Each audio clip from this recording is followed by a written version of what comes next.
Independent Urdu के नाजरीन को हारून रशीद का सलाम। आज हम 5 अगस्त 2019 को भारतीय हुकूमत के एक ऐसे मुतनाज़ा फैसले पर बात करेंगे जिसने वादी कश्मीर को एक मरतबा फिर हिला कर रख दिया था। लेकिन बदकिस्मती से बैनुल अक़वामी बरादरी उस तरह से नहीं हरकत में आई जिस तरह से कश्मीरी तवक्को कर रहे थे। और जो इकदाम उठाया मोदी सरकार ने वो ये था कि कश्मीर की जो खसूसी हैसियत थी उसको आर्टिकल 370 के ज़रिए यकदम उन्होंने ख़त्म कर दिया। तो उसको 1 साल मुकम्मल हुआ है, काफ़ी सख्त साल था कश्मीरियों के लिए। वो कर्फ्यूज़ और लॉकडाउन्स, कोरोना की वजह से तो दुनिया पर अब ये आफ़त आई है, लेकिन कश्मीरियों पर ये पिछले साल अगस्त से चली आ रही है। उस पर भी बात होगी। कश्मीर पाकिस्तान के ज़ेर इंतज़ाम कश्मीर और जो भारत के ज़ेर इंतज़ाम कश्मीर है, दोनों तरफ से कुछ लोग सवाल भी पूछना चाह रहे हैं, तो उनके सवालात के जवाब तलाश करने की कोशिश करेंगे। और इसमें मेरी मदद कर रही हैं इस वक्त लंदन में मुकीम सीनियर जर्नलिस्ट हैं कश्मीरी, और इंडिपेंडेंट उर्दू के लिए काफ़ी जानी पहचानी हैं। उनकी हफ्तावार जो कॉलम है वो कश्मीर पर आप लोग बड़ी दिलचस्पी के साथ पढ़ते हैं। नईमा अहमद महजूर। तो नईमा जी, इंडिपेंडेंट उर्दू डिबेट में आपका खुशामदीद, आपको खुशामदीद। मेरे साथ जम्मू से अनुराधा भासन हैं, जो कि कश्मीर टाइम्स की चीफ एडिटर हैं। तो मेरी खुद की खुशकिस्मती है कि दोनों पैनल पे जो हैं वो ख़वातीन हैं। तो कोशिश यही होगी कि ख़वातीन के एंगल से ज़रा से ज़्यादा कश्मीर को देखें। मर्द तो काफ़ी बात करते हैं कश्मीर पे, लेकिन ख़वातीन इसको किस तरह से देखती हैं और किस तरह से इसको हल करना उनके ख़्याल में मुमकिन हो सकेगा। अनुराधा जो हैं वो पीस एक्टिविस्ट भी हैं। तो शुरू करते हैं अगर दोनों की इजाज़त हो। तो पहले तो मैं आप दोनों से एक सवाल करना चाहूँगा। जो मैंने तमहीद बांधी उसमें ये मैंने कहा कि खुशकिस्मती से दोनों आप ख़वातीन हैं। तो आप क्या समझती हैं, कश्मीर की ख़वातीन कुछ पेश हैं इस जो मसाइल सदियों से तो नहीं कह सकते, बट जो दहाइयों से चले आ रहे हैं, उनको उनसे निपटने के लिए। तो पहले मैं अनुराधा आपसे पूछना चाहूँगा कि आप क्या समझती हैं कि ख़वातीन जो हैं कश्मीर की, वो कोई आवाज़ उठा रही हैं इस बारे में? देखिए, इस वक्त तो काफ़ी खामोशी है कश्मीर के अंदर, पूरे जम्मू कश्मीर के अंदर, और आवाज़ें सुनाई नहीं दे रही हैं। लेकिन ख़वातीन जो है वो अपना काम कर रही हैं, इन द सेंस सोसाइटी को किस तरह से जोड़ा जाए, घर को किस तरह से जोड़ा जाए, जो जिस किस्म का साइकोलॉजिकल एक ट्रॉमा एग्जिस्ट कर रहा है कश्मीर के अंदर इस वक्त। तो और ख़वातीन जो हैं वो काम कर रही हैं अपने अपने ख़ानदान को जोड़ने का, अपने घर के लोगों को जोड़ने का, उनके पीछे एक उनकी स्ट्रेंथ बनने का, और उसी तरह से कम्युनिटी विद इन लोकेलिटी वो किस तरह से इंटरवेंशंस छोटी छोटी कर रही हैं। ये इस किस्म की कहानियां सुनने को मिलती हैं अभी भी। नईमा जी, आप बताएं, बाकी भारत की ख़वातीन ने कोई कश्मीर की ख़वातीन के लिए आवाज़ उठाई? हमने दिल्ली में काफ़ी इस सिलसिले में एहतजाज देखा। तो आप मुतमईन हैं जो ख़वातीन बाकी भारत की कश्मीरी ख़वातीन की मदद के लिए या उनकी हिमायत में खड़ी हैं? देखिए हारून, आपको ये भी देखना होगा कि पूरे भारत में इस वक्त जो सूरत हाल है, जो हिंदुत्व की एक लहर है, उसमें न सिर्फ माइनॉरिटीज बल्कि हिंदू भी बहुत सारे उसकी लपेट में हैं। और जो पीस एक्टिविस्ट हैं या ह्यूमन राइट्स एक्टिविस्ट हैं, वो काफी अजाब इस वक्त झेल रहे हैं खुद भी, अगर वो भारत के मुख्तलिफ हिस्सों में भी आवाज उठा रहे हैं। बल्कि आप देखेंगे कि गौतम नवलखा टाइप के लोग भी इस वक्त जेलों में बंद हैं। तो हम ये नहीं कह सकते कि इस तरह की आवाजें बहुत आनी चाहिए थी, लेकिन चूंकि एक वेव, एक जो लहर चल रही है, उसका जो खौफ है, उसकी वजह से भी बहुत सारी आवाजें जो है इस वक्त बहुत खामोश हैं। फिर भी मैं समझती हूँ जो कविता कृष्णन या दूसरी जो खवातीन हैं या अनुराधा खुद भी, जो इन लोगों ने जिस तरह की आवाजें उठाई हैं, जो लिखा है इन सारी हकूक के हवाले से, तो मुझे नहीं लगता कि हम कह सकते हैं कि पूरी तरह से खामोशी है। हाँ, किसी हद तक बहुत कुछ हो सकता था, लेकिन ये ओवरऑल जो एटमॉस्फेयर है, जो एक माहौल बना हुआ है, वो सब पे एक खौफ सतारी किए हुए हैं। इसलिए आप देखेंगे, आपको लग रहा है कि आवाजें बहुत कम आ रही हैं। बिल्कुल आवाज़ें कम हैं, लेकिन इस आवाज़ में अगर आपको याद हो, इस साल में इस मुश्किल हालात में भी मुसरत ज़हरा जैसी फ़ोटो जर्नलिस्ट थी कश्मीरी, जिनको इंटरनेशनल अवार्ड मिला और उनकी कोशिशों की तायीद हुई। अब मैं आता हूँ ज़रा पॉलिटिक्स की तरफ। तो अनुराधा जी, आप क्या समझती हैं, मोदी सरकार ने जो पिछले 1 साल में जो वो हासिल करना चाहते थे कश्मीर के बारे में, क्या वो आप समझती हैं हासिल कर लिया उन्होंने, या कितने % कर लिया? मोदी सरकार का ये कहना था जिस वक्त ये 5 अगस्त को जो कश्मीर का स्पेशल स्टेटस वो ख़त्म कर दिया गया, तो उनकी सरकार का ये कहना था कि इससे टेररिज्म ख़त्म हो जाएगा, इससे डेवलपमेंट आएगी, इससे विमेन राइट्स बढ़ जाएंगे। तब से हम तो एक नॉर्मल लाइफ जो है वो एग्जिस्ट नहीं कर रही है कश्मीर में, और उसकी वजह से जहाँ जहाँ की पूरी और ये भी वादा किया था कि यहाँ की पॉलिटिकल एम्पावरमेंट यहाँ के वो होएगी। तब से जितने पॉलिटिकल लोग हैं वो नज़रबंद हैं। अभी भी अगर कुछ रिलीज किए गए हैं ऑफिशियली, उनमें से बहुत ज़्यादा जो हैं वो हाउस अरेस्ट के अंडर हैं, और ये मेन स्ट्रीम पॉलिटिशियंस हैं जो प्रो इंडिया हैं, जो हिंदुस्तान का हलफ उठाते हैं और बात करते हैं एक इंटीग्रेशन की, लेकिन एक ऑटोनमस जो उनकी पॉलिटिक्स है की ऑटोनमी होनी चाहिए, वो रही है। अब ये है कि पॉलिटिकल तो कोई आवाज नहीं आ रही है। उसके अलावा इकोनॉमी जो है वो तहस नहस हो गई है, आपकी सिविल लिबर्टीज क्रश्ड हैं, आपका एक कांस्टेंट सिचुएशन ऐसी बनी हुई है, एक लॉकडाउन से दूसरे लॉकडाउन, अभी तो एक पैंडेमिक लॉकडाउन चल रहा है लेकिन स्कूल बंद है, सो एजुकेशन इज सफरिंग, आपका हेल्थ का जो इंफ्रास्ट्रक्चर है वो भी तहस नहस है। तो ये बहुत सारी जो रोजमर्रा की जिंदगी है वो उस पे इम्पैक्ट जो है कोई नेगेटिव ही रहा है फिलहाल हमको तो।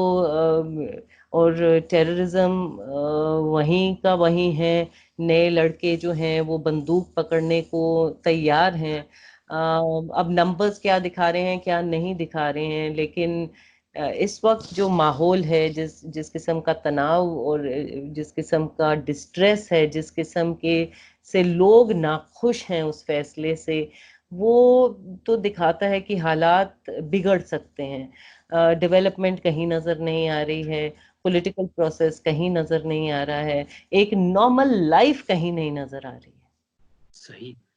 नईमा जी, मेरा अगला सवाल आपसे है कि आवाज़ें तो बंद हैं, आप जैसे कह रही हैं कि ना इंडिया में से ओवरऑल कोई आवाज़ आ रही है, कश्मीर में चूंकि सारी सियासी क़यादत ही नज़र बंद रही, कैद रही, तो वो भी कोई आवाज़ नहीं आई। लेकिन जो ग्रास रूट का वर्कर है, क्या वो खुद नहीं उठ सकता था, या कोई ऐसी मूवमेंट लोकली जनरेट होने का कोई इम्कान नहीं था, या बिल्कुल ही ऐसी सफोकेशन थी कि कुछ भी नहीं हो पा रहा था? देखिए हारून, जो ये फैसला था 5 अगस्त का लास्ट ईयर, उससे पहले ही जो क्रैकडाउन हुआ था और जिस तरह की सिचुएशन बनाई गई थी कि आपने एडिशनल डिप्लॉयमेंट की थी, और जो पहले ही वहां पे फौज है उसके अलावा भी, और आपने अमरनाथ यात्री उस वक्त बहुत सारे हजारों की तादाद में कश्मीर में थे, उनको आनन फानन आपने बाहर निकाला, और ये कह के कि कोई बहुत बड़ा हमला होने वाला है, शायद दहशतगर्दी का हमला होने वाला है, या ये भी समझा जा रहा था कि इंडिया पाकिस्तान के बीच में कोई स्कफल होने वाला है। तो एक तो वो, दूसरा फिर जो आपने मेन स्ट्रीम जो सेपरेटिस्ट लीडरशिप है वो ऑलरेडी जेलों में बंद है, नजरबंद है, घरों में कैद है। उसके बाद जो मेन स्ट्रीम लीडरशिप को भी आपने बंद किया, आपने ह्यूमन राइट्स एक्टिविस्ट को बंद किया, आपने लॉयर कम्युनिटी को बंद किया, आपने जो ट्रेडर्स हैं उनके लोगों को बंद किया, तो नौजवानों को बंद किया, बल्कि 13,000 बच्चों को आपने बंद कर दिया। तो ऐसा जो माहौल वहां पे क्रिएट किया गया, उसकी वजह से ये कोशिश की गई कि कोई आवाज वहां से ना निकले, कोई प्रोटेस्ट वहां ना हो। फिर भी आपने देखा कि सोवरा जो हमारा डाउनटाउन का इलाका है, वहां पे लोगों ने विद इन द सीज एक सीज कायम करके अंदर से वहां पे प्रोटेस्ट हो गए। तो ऐसी बात नहीं है कि वहां पे अगर आप देखेंगे इस वक्त भी लोग जो है एक खामोश एहतजाज कर रहे हैं और इस फैसले के खिलाफ पूरी आबादी है। वो सिर्फ कश्मीरी मुसलमान नहीं, जम्मू का हिंदू भी है, सिख भी है, कश्मीरी पंडित भी बहुत सारे हैं। तो इसके खिलाफ मुझे नहीं लगता कि किसी ने हाँ कर दी है या किसी ने कह दिया कि ये डिसीजन सही है, लेकिन जो वहां पे क्रैकडाउन, कम्युनिकेशन ब्लॉकेड, अरेस्ट और जो इंटिमिडेशन और जो हरासा करने की कार्रवाइयां हुई, उसकी वजह से लोगों पे खौफ ऐसा बिठाया गया कि वो उफ भी नहीं कर पाए, बल्कि जिसने उफ भी की वो अरेस्ट हुआ। और आप जो देख रहे हैं इस वक्त भी जर्नलिस्ट के साथ जो सिचुएशन वहां पे हो रही है, वो लिख भी नहीं पा रहे हैं, बल्कि मेन स्ट्रीम लीडर से आप बॉन्ड ले रहे हैं कि आप इस पे बात ही नहीं करेंगे। तो ऐसा जब माहौल हो तो आप खुद अंदाजा लगा सकते हैं कि ओवरऑल जो पॉपुलेशन, जो आबादी है, वो किस फेयर साइकोसिस से गुजर रही है। मेरे सवालात, मेरे ख्याल में मैं अपना सिलसिला रोकता हूँ और जो हमने सवालात हमसे पूछे गए हैं हमारे पैनलिस्ट से, उसकी तरफ चलता हूँ। तो पहले भारत के ज़ेर इंतज़ाम कश्मीर चलते हैं, जो असल मुतासरा फरीक है, जो मेन विक्टिम है मेरा ख्याल है सारी सूरत हाल का। और वहाँ से एक खातून कश्मीरी सहाफ़ी हैं उल्फत आरा, उन्होंने एक सवाल भेजा है। जिस दलील की बुनियाद पर दफा 370 को मनसूख किया गया, ये कहा गया कि 370 के होते हुए मुल्क की दूसरी रियासतों के मुकाबले जम्मू कश्मीर पीछे रहा है, चाहे वो तालीमी एतबार से हो या फिर माशी एतबार से। साथ ही करप्शन को खत्म करने की एक पहल के तौर पर भी आर्टिकल 370 को हटाने की बात कही गई। अगर एक मुस्बत जाविये से सोचा जाए तो आप जम्मू कश्मीर का कैसा मुस्तकबिल देख पा रही हैं? देखिए, फिलहाल नहीं, ऐसा कोई सूरत हाल नजर नहीं आ रही है। जब तक और मेरा ख्याल है जितने मर्जी इंटेंशंस जो हों, अच्छे भी हों, और जब तक एक जमहूरी निज़ाम में आपने लोगों को इंक्लूड नहीं किया है, तो मेरा ख्याल है इस किस्म के गोल्स अचीव करना बहुत मुश्किल हो जाता है। आप लोगों को जब तक एक सेंस ऑफ इन्वॉल्वमेंट नहीं देते, जिससे उनको लगता है कि हाँ हम एम्पावर्ड हैं इस डिसीजन मेकिंग में, तो आगे कुछ एक पॉजिटिव डेवलपमेंट इम्पैक्ट करना, एक्सपेक्ट करना ये मुश्किल है। ये एक बुनियादी चीज है एक जमहूरियत के हवाले से। जी बिल्कुल, कि अगर आज़ादी ना हो और आप उनको सोना भी खिलाएं तो वो शायद लोग उस तरह से मुतमईन खुश नहीं होंगे जितना आज़ादी से होता है। नईमा जी, अगला सवाल डॉक्टर अब्दुल बासित नाइक पूछ रहे हैं। ये इंसानी हकूक के कारकुन हैं भारत के ज़ेर इंतज़ाम कश्मीर में। रिवोकेशन ऑफ आर्टिकल 370 के बाद जो हम एक्सपेक्ट करते थे, जो हमारे साथ वादे किए गए थे डेवलपमेंट ऑफ द कश्मीर, वो क्या हुआ है वाकई में या नहीं हुआ है? जी, जैसा कि अनुराधा ने बताया अभी कि जो आर्टिकल 370 को हटाने का मामला था और जो पार्लियामेंट में लास्ट ईयर इन्होंने किया है, वो गवर्नमेंट ऑफ इंडिया ने खुद किया। उस वक्त जो कॉन्स्टिट्यूएंट असेंबली होती है या लोकल असेंबली होती है, उसका कोई रिप्रेजेंटेटिव नहीं था, और ये सारा जो उन्होंने किया है without the representation of Jammu and Kashmir, ये हुआ है। पहले तो हमें ये मान के चलना चाहिए। दूसरा, फिर जो ये लॉजिक पेश की गई कि आर्टिकल 370 एक जो है हर्डल है कि तरक्की हासिल करने में, नौकरियां हासिल करने में, इंटीग्रेशन में, तो मुझे नहीं लगता है इसका कोई लॉजिक है। इसलिए कि आर्टिकल 370 जो है वो बहुत ही डाइल्यूट हुआ था, बहुत ही हॉलो किस्म का एक आर्टिकल था। अब लेकिन ये है कि कश्मीरियों को एक तरह से एक वो सेटिस्फेक्शन जो है कि हमारा अपना परचम, हमारा अपना आईन और हमारे अपना जो एजुकेशनल सिस्टम या हेल्थ सिस्टम है उसको हम बना सकते हैं। लेकिन मुझे लगता है कि जो लॉजिक दी गई थी वो अभी तक हम नहीं देख रहे हैं कि जमीनी सूरत हाल जो है कि पिछले एक साल से पहले तो आप लॉकडाउन में हैं, कम्युनिकेशन ब्लॉकेड अभी भी 2G चल रहा है, आप 4G अभी तक नहीं दे पा रहे हैं। तो आप खुद ही अंदाजा लगा सकते हैं कि 15 लाख बच्चे हमारे जो स्कूल नहीं जा पा रहे हैं पिछले एक साल से। 15 दिन टोटल मिले हैं इन बच्चों को जो वो स्कूल गए हैं। इसके अलावा वो बच्चे जो है 1 साल से घरों में बंद हैं। तो अगर आप समझते हैं कि इससे तरक्की मिली है, तो मैं इस लॉजिक को नहीं मानती और न मानूंगी कि इससे आगे होगा।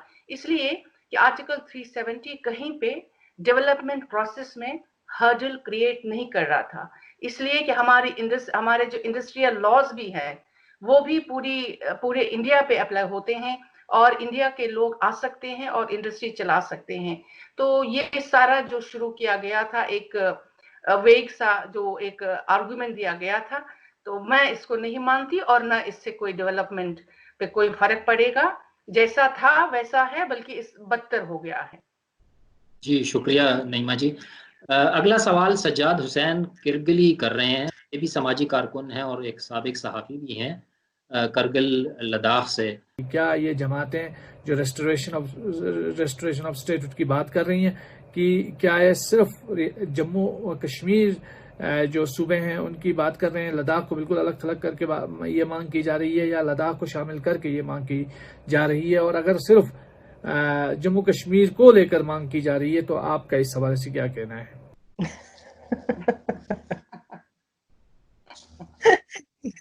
तो इतनी अनसर्टेनिटी हो गई है, कौन कहाँ है, किसकी क्या आइडेंटिटी है, पॉलिटिकल आइडेंटिटी क्या है, ज्योग्राफिकल आइडेंटिटी पे भी सवाल खड़े हो गए हैं। हमारा एक जो तब्दीलियां आई पिछले साल, वो एक स्पेशल स्टेटस जाने की नहीं थी। एक रियासत जो थी उसको 2 यूनियन टेरिटरीज में तब्दील कर दिया गया और नई बाउंड्रीज कायम कर दी गई। अब अलग अलग नई अगर पॉलिटिकल वॉइसेस शुरू होती हैं या कोशिश करती हैं उभरने की और बात करती हैं इसको स्टेटहुड में तब्दील किया जाए, तो उसमें लद्दाख किस हद तक शामिल है, ये एक बहुत बड़ा सवाल है। और ये वहाँ के लोगों के लिए भी नाइंसाफी है, क्योंकि लद्दाख का एक हिस्सा जहाँ पे कुछ जब ये डिसीजन लिया गया पिछले साल, वहाँ पे इस मूव को वेलकम भी किया गया, क्योंकि लद्दाख का एक बहुत पिछड़ा हुआ इलाका है, 2.5 लाख पॉपुलेशन भी नहीं है और एक एरिया बहुत ही वसी है वहाँ का। वहाँ की लाइफ बहुत डिफिकल्ट है, कोल्ड डेजर्ट एरिया है, और वहाँ के लोगों का ये फीलिंग थी कि अंडर कश्मीरी डोमिनेशन जो है उनके साथ ज्यादती होती है, कुछ कश्मीर ले जाता है और उसके बाद बाकी का जम्मू ले जाता है, तो लद्दाख को कुछ नहीं मिलता। तो उनकी एक बहुत पुरानी पेंडिंग डिमांड थी कि हमको यूटी स्टेटस मिले, जो कि उनको मिल गया।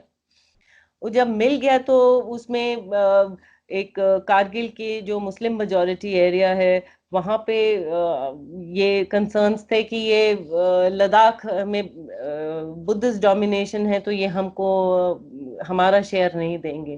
तो एक डिविजिव डिस्कोर्स ज्यादा शुरू हो गया। दूसरी तरफ जब ये बाकी कानून बनने लगे और लद्दाखियों को लगा कि हमारे तो राइट्स पहले से भी ज्यादा जा रहे हैं, नया कुछ मिल नहीं रहा, तो वहां पे भी एक एंजाइटीज हो गई हैं कि अब हम तो ना स्टेट का हिस्सा रहे और ना हमें वो मिला जो हम चाहते थे।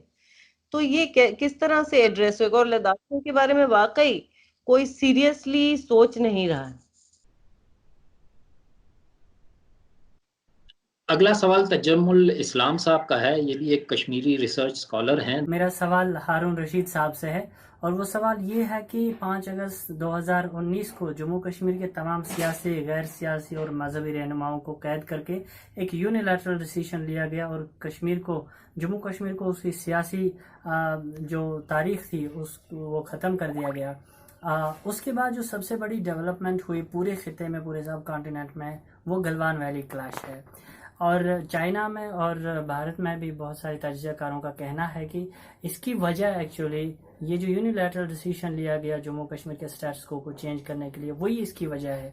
और हमें पता है कि ये नेगोशिएशंस अभी चल रहे हैं और जंग भी, छोटी सी जंग उधर छिड़ भी गई थी। तो आपको नहीं लगता है कि ये यूनिलैटरल डिसीजन जो भारत सरकार ने लिया उसने एक नया पैंडोरास बॉक्स खोल दिया और पूरे जम्मू कश्मीर को एक नई तबाही की तरफ धकेल दिया? आपका क्या ख्याल है इस हवाले से? तजम्मुल साहब, जंगें कभी भी मसाइल का कोई दायमी हल साबित नहीं हुई हैं। तारीख उठा के अगर आप देख लें, चाहे वो दुश्मनों की जंगें ही क्यों ना हो, ان سے ہمیشہ مسائل بڑے ہی ہیں. مجھے نہیں لگتا کہ گلوان کی جھڑپوں کا کشمیر کے 5 اگست کے واقعے سے کوئی تعلق بنتا ہے.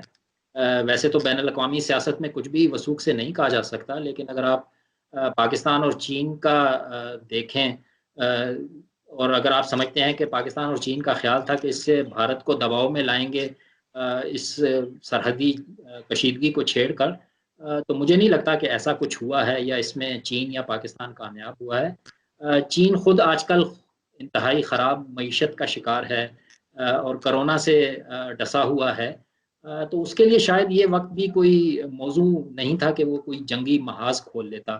امید ہے آپ کے سوال کا جواب آپ کو مل گیا ہوگا. نیما جی، اگلا سوال بھی آپ کے لیے، اور وہ پوچھ رہے ہیں ڈاکٹر امتیاز وانی، جو کہ محقق اور کالم نویس ہیں. نیما جی، آرٹیکل 370 کے ہٹ جانے سے یہاں کے کئی سارے کمیشنوں کا بھی اختتام ہوا، جن میں Jammu and Kashmir state commission for women بھی شامل ہے.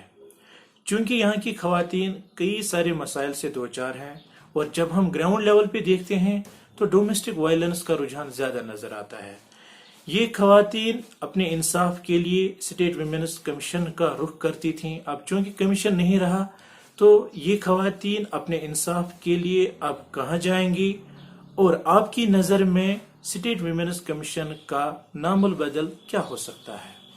دیکھیے، جو یونین ٹیریٹری بنانے کا سوال ہے کہ الگ الگ سے جو ہماری جو ایک ریاست تھی وہ اب 2 یونین ٹیریٹریز میں تبدیل ہو گئی ہے، تو اس کے بعد سے بہت سارے ادارے جو ہے، human rights commission, women rights commission, اور بھی بہت سارے ایسے ادارے جو اسٹیٹ کے تھرو کام کر رہے تھے، اب ان کو تو ختم کر دیا گیا ہے. بلکہ مجھے پوری طرح سے یاد نہیں ہے، 13 کمیشن یا 23 کمیشن ہیں جو ٹوٹل ابولش کیے گئے ہیں، اور ان کی جگہ پہ ابھی تک کوئی ایسے ادارے سامنے نہیں آئے ہیں جو جو کام کر رہے تھے مخصوص طبقوں کے لیے.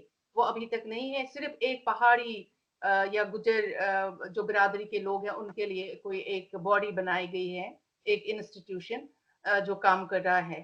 باقی سارے کمیشن جو ہیں وہ اس وقت کام نہیں کر رہے ہیں، اور جو نیشنل کمیشن فار ویمن جو انڈیا کا ہے پورا، وہ شاید اس وقت دیکھ رہا ہے کشمیر بھی، لیکن ایز سچ الگ سے کوئی انسٹیٹیوشن ابھی تک نہیں بنا ہے، اور مجھے نہیں پتا کہ اس کوئی ارادہ ہے بنانے کا، تو میں کچھ نہیں کہہ سکتی ہوں.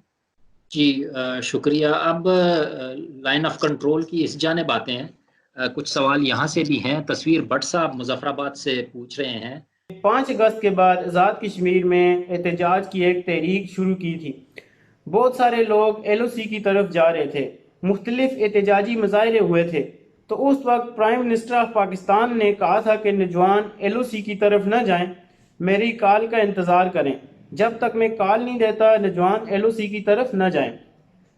آزاد کشمیر کے نوجوان کب تک انتظار کرتے رہیں گے کہ پرائم منسٹر آف پاکستان اپنے وعدے کے مطابق کال دیں گے اور نوجوان ایل او سی کی طرف جائیں گے؟ اب 1 سال ہو گیا ہے اور ایسا لگ رہا ہے کہ لوگ آہستہ آہستہ اس معاملے کو بھولتے جا رہے ہیں. یہ سوال کس سے؟ آپ ہارون خود ہی اس کا جواب دے دیں. دیکھیں سیاسی، میں تو اتنا ہی کہہ سکتا ہوں کہ ایک سیاسی وزیر اعظم نے ایک سیاسی بیان دیا تھا، اور شاید ایک طرح سے دلی کو ڈرانے یا دھمکانے کی کوشش کی تھی کہ اگر جو پاکستان چاہ رہا ہے وہ نہیں ہوتا تو یہ ہمارے پاس بھی ایک فورس پڑی ہے، پہلے بھی استعمال ہوئی تھی، اب بھی استعمال ہو سکتی ہے. تو لیکن فی الحال مجھے تو کوئی ایسا امکان اس کا نظر نہیں آ رہا. آپ دونوں میں سے اگر اس پہ کوئی رائے دینا چاہے تو ضرور. میں ایک جی نہیں انو آپ پہلے آپ بتائیں. آپ تاریخ دیکھ لیں پچھلے 70 سالوں کی جو کشمیر کی رہی ہے. کشمیر جو ہے وہ پس کے رہ جاتا ہے ہندوستان اور پاکستان کی پالیٹکس کے بیچ میں. اور اگر پچھلی بار جب ملیٹنسی تو ختم تو پوری طرح سے کبھی نہیں ہوئی، لیکن اس کے اپس اینڈ ڈاؤنز رہے. تو ملیٹنسی جب 1990 میں آئی تو حالات جو تھے، پولیٹیکل حالات جو تھے وہ انڈیا نے پیدا کیے اور ملیٹنسی وہاں سے آئی. تو صورتحال یہاں پہ کریٹ ہوتی ہے اور پاکستان اس کو کیپٹلائز کرتا ہے اپنے مفاد کے لیے. اور یہ ایک ہسٹری رہی ہے شروع سے اور یہ کنٹینیوڈ رہی ہے. اب جس وقت اب اس وقت جو حالات بنے ہوئے ہیں، پاکستان ایک طرف سے پولیٹیکلی گلوبل پریشرز کے انڈر آ کر اور اس کے اپنے اکانومک انٹرسٹ جو ہیں اس وقت پروبیبلی ان کو سوٹ نہیں کرتا ہے ملیٹنسی کو بھیجنا، لیکن وہ موقع کی طاق میں رہیں گے. کنڈیشنز جو ہیں وہ انڈیا نے کریٹ کر دی ہیں، وہ اس کو کب ایکسپلائٹ کرتے ہیں یہ ایک پاسبلٹی ہے جو رول آؤٹ نہیں کی جا سکتی ہے.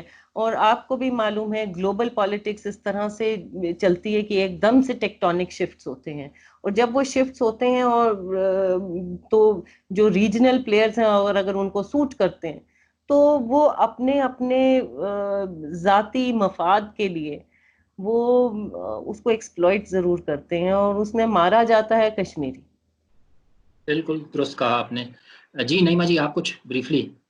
ہاں، میں اصل میں یہ کہنا چاہ رہی تھی کہ جو لوگ یہ اس انتظار میں ہیں کہ بھئی پاکستانی کشمیر سے لوگوں کو وادی میں جانا چاہیے، یا جو لوگ بہت سارے ایسے لوگ بھی تھے وہ کہہ رہے تھے کہ ہم بھی جنگ لڑنا چاہتے ہیں، تو مجھے لگتا ہے کہ جیسا کہ آپ نے بھی کہا کہ بھئی جنگ لڑنا بہت آسان ہے. اب آپ جنگیں لڑ سکتے ہیں، لیکن جنگوں سے کیا حاصل ہوگا یا ملیٹنسی سے کیا حاصل ہوگا؟ خون خرابہ ہو رہا ہے.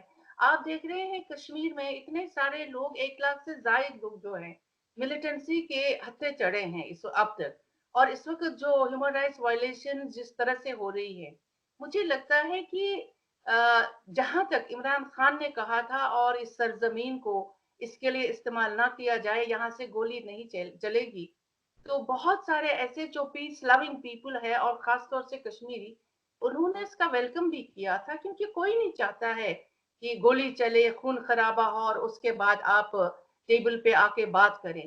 تو میرے خیال میں جو چاہے وہ عمران خان کی پالیسی یا پورے پاکستان کی پالیسی ہے کہ جو ہے، اور ہمیں مان کے چلنا چاہیے کہ کوشش کرنی چاہیے کہ پرامن طور پہ مسئلے کو حل کرے، نہ کہ تھرو ملیٹنسی یا تھرو گن یا تھرو اور ادر جو ذریعے ہیں.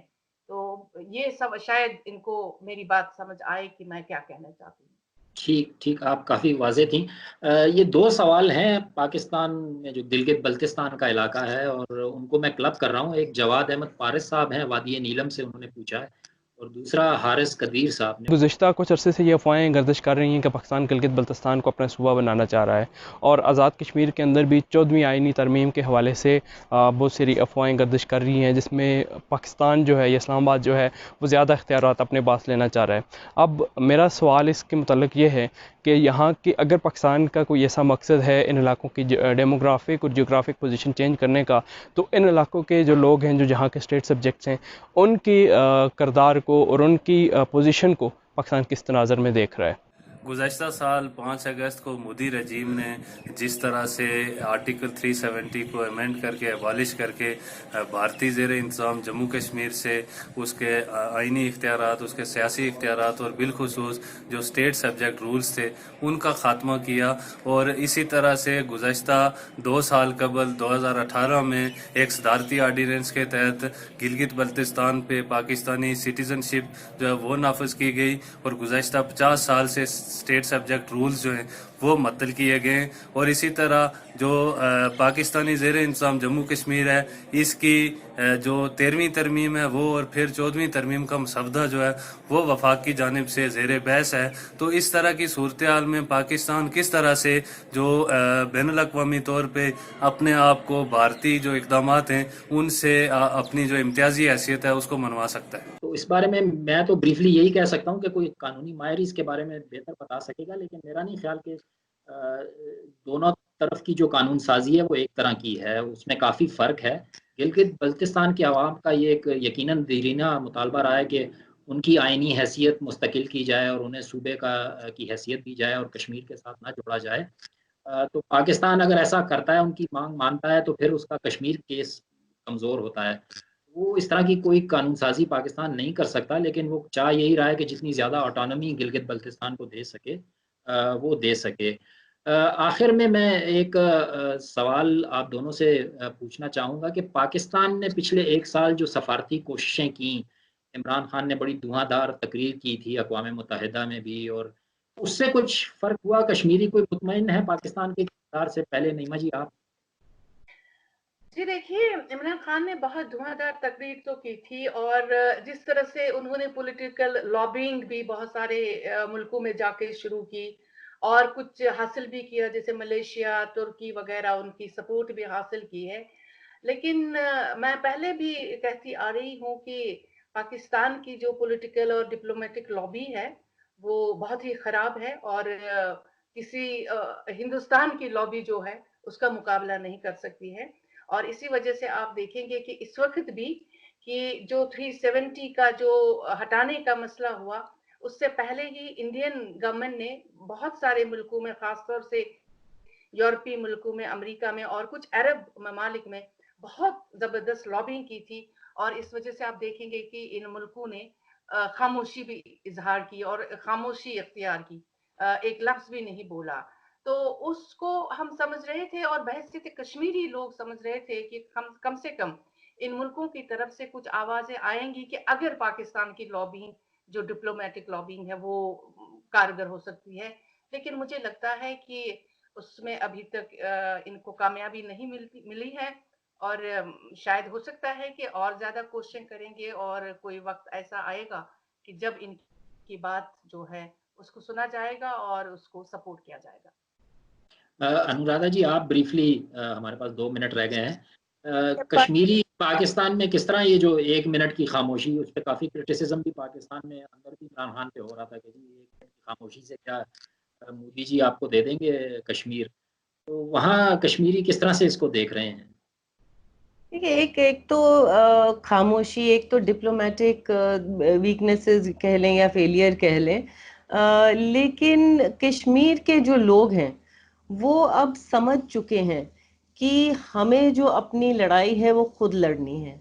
ये अगर लड़ाई हमारी खुद मुख्तारी की है, और जितनी भी सियासत जो बाकी मुल्कों की रही है उस पे शायद अब जो इनकी रिलायंस है, उनकी एक्सपेक्टेशंस हैं, उस तरह से वो कम हो गई हैं। उन एक सेंस ऑफ बिट्रियल जो है वो बढ़ गया है, इंडिया से तो बढ़ ही गया है, लेकिन पाकिस्तान से भी के हवाले से भी ये बढ़ा है। अनुराधा जी, जम्मू से आपका बहुत बहुत शुक्रिया इंडिपेंडेंट उर्दू के इस डिबेट में शिरकत करने का। नईमा जी आपका लंदन से बहुत बहुत शुक्रिया। आप दोनों ने कुछ गुत्थी सुलझाने की कोशिश की, कुछ सवालात, हालांकि कश्मीर के मुद्दे पे इतने सवाल हैं कि शायद अगर आप 24 घंटे भी बैठें तो सब पे बात नहीं हो सकती। काफ़ी पुराना मसला है और काफ़ी पुराने सवालात हैं, लेकिन हमने कोशिश की कि कुछ उनको कूजे में, समंदर को बंद करके कुछ हासिल करने की कोशिश करें। तो आप दोनों का एक मरतबा फिर बहुत बहुत शुक्रिया। शुक्रिया।